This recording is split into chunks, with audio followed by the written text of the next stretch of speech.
नमस्कार, रेडियो मृदान पर आपका बहुत बहुत स्वागत है। मैं हूं आपके साथ अभिषेक गुप्ता और अब समय हो चला है कॉर्पोरेट सेंट्रल का। तो चलिए फटाफट शुरू करते हैं कॉर्पोरेट सेंट्रल।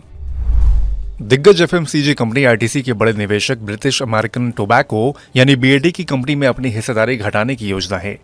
बीएटी का कहना है कि वो अपनी बैलेंस शीट को मजबूत करने के लिए आईटीसी में अपनी हिस्सेदारी घटाने जा रही है। आईटीसी में बैट की प्रत्यक्ष विदेशी निवेश यानी कि एफडीआई के जरिए 29.03% हिस्सेदारी है।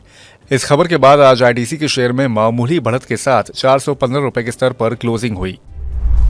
अदानी समूह की फ्लैगशिप कंपनी अदानी एंटरप्राइजेस ने इंट्रा-सिटी मोबिलिटी इलेक्ट्रिफिकेशन में एंट्री ले ली है। दरअसल इस कंपनी ने सीईएसएल के 3600 ई बसों के ऑर्डर के लिए बोली जमा की है। खबर के चलते आज अडानी इंटरप्राइजेस का शेयर करीब 1.5% की बढ़त के साथ 3,215 रुपए के स्तर पर बंद हुआ था। पेटीएम पेमेंट्स बैंक पर रिजर्व बैंक की कार्रवाई के बाद अब दूसरी संस्थाएं भी उस पर सख्ती करने लगी हैं। कर्मचारी भविष्य निधि संगठन यानी कि ईपीएफओ ने पेटीएम पेमेंट्स बैंक के जरिए होने वाले लेन देन पर रोक लगा दी है। ईपीएफओ ग्राहक अब प्रोविडेंट फंड खातों में पेटीएम पेमेंट्स बैंक से लेन देन नहीं कर पाएंगे। 23 फरवरी से यह प्रतिबंध लागू हो जाएगा। साथ ही खबर यह भी है कि पेटीएम यूजर्स के रेस्क्यू प्लान के लिए रिजर्व बैंक, एनपीसीआई तथा एनएचएआई से बातचीत कर सकता है। इन खबरों के चलते पेटीएम के शेयर बाजार में आज 6% की कमजोरी के साथ 419.15 के स्तर पर क्लोजिंग हुई। नेशनल कंपनी लॉ ट्रिब्यूनल यानी कि एनसीएलटी ने मेहुला चौकसी की कंपनी गीतांजलि जेम्स के लिक्विडेशन का फैसला सुनाया है। इस कंपनी का नाम पीएनबी घोटाले में सामने आया था। इस कंपनी पर कुल 12,558 करोड़ रुपए की देनदारी है। खबर के चलते आज पीएनबी के शेयर में 1/4% की कमजोरी के साथ 123.90 के स्तर पर कारोबार की समाप्ति हुई। अदानी पावर ने कर्ज के तले दबी लैंको अमरकंटक पावर को खरीदने की बोली जीत ली है। अदानी पावर ने लैंको अमरकंटक पावर लिमिटेड को खरीदने के लिए 4,104 करोड़ रुपए की बोली जमा की थी।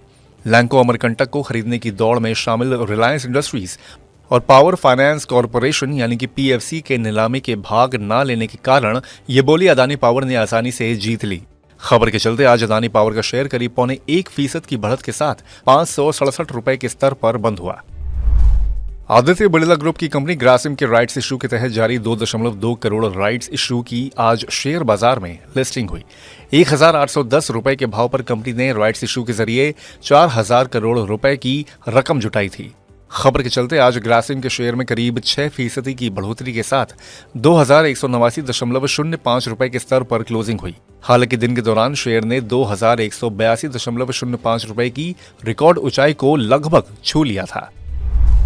8 फरवरी को हुई कैबिनेट की बैठक में 6 मल्टी ट्रैकिंग रेल प्रोजेक्ट्स को मंजूरी दे दी गई है।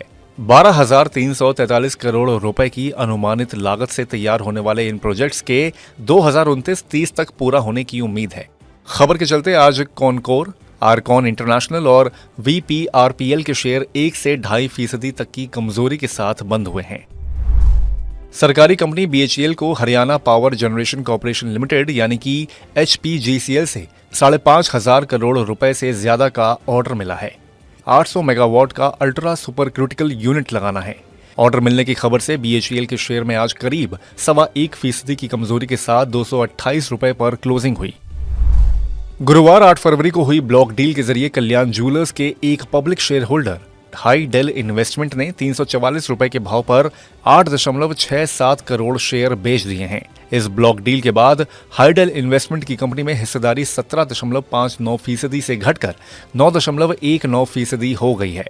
खबर के चलते आज कल्याण ज्वेलर्स का शेयर करीब 0.2% की बढ़त के साथ 358.05 रुपए पर बंद हुआ। मैनकाइंड फार्मा के 3 प्रमोटर्स ने गुरुवार को हुई ब्लॉक डील के जरिए 2,107.35 के भाव पर अपने 64.89 लाख शेयर बेचे हैं, जो कि 1.6% हिस्सेदारी के बराबर हैं। इस ब्लॉक डील में अर्जुन जुनेजा ने 24.01 लाख, पूजा जुनेजा ने 22.71 लाख और शीतल अरोड़ा ने 18.17 लाख शेयर बेचे हैं, जिसमें government of Singapore, SBI mutual fund और सोसाइटी जनरल ने शेयर खरीदे हैं। खबर के चलते आज मैनकाइंड फार्मा का शेयर करीब 1% गिरकर 2,228 रुपए पर बंद हुआ। अब बात आईपीओ मार्केट की। प्राइमरी मार्केट में आज 3 कंपनियों की आईपीओ की लिस्टिंग हुई। तीसरे दिन के अंत तक इन तीनों में से राशि पेरिफेरल्स के आईपीओ को 59.71 गुना का सबसे ज्यादा सब्सक्रिप्शन मिला। वहीं जाना स्मॉल फाइनेंस बैंक के आईपीओ को 18.5 गुना और कैपिटल स्मॉल फाइनेंस बैंक के आईपीओ को कुल 4 गुना ज्यादा बोलियां मिली। तो आज के कॉर्पोरेट सेंट्रल में फिलहाल बस इतना ही। ये पॉडकास्ट आपके लिए तैयार किया है हमारे सहयोगी संदीप ग्रोवर ने। बाकी बिजनेस, पर्सनल फाइनेंस और कॉर्पोरेट जगत से जुड़ी और खबरों के लिए सुनते रहिए रेडियो मनी 9 और डाउनलोड कर लीजिए हमारे मनी 9 ऐप को। हमेशा की तरह मैं हूं आपके साथ अभिषेक गुप्ता। अभी लेता हूं विदा। धन्यवाद।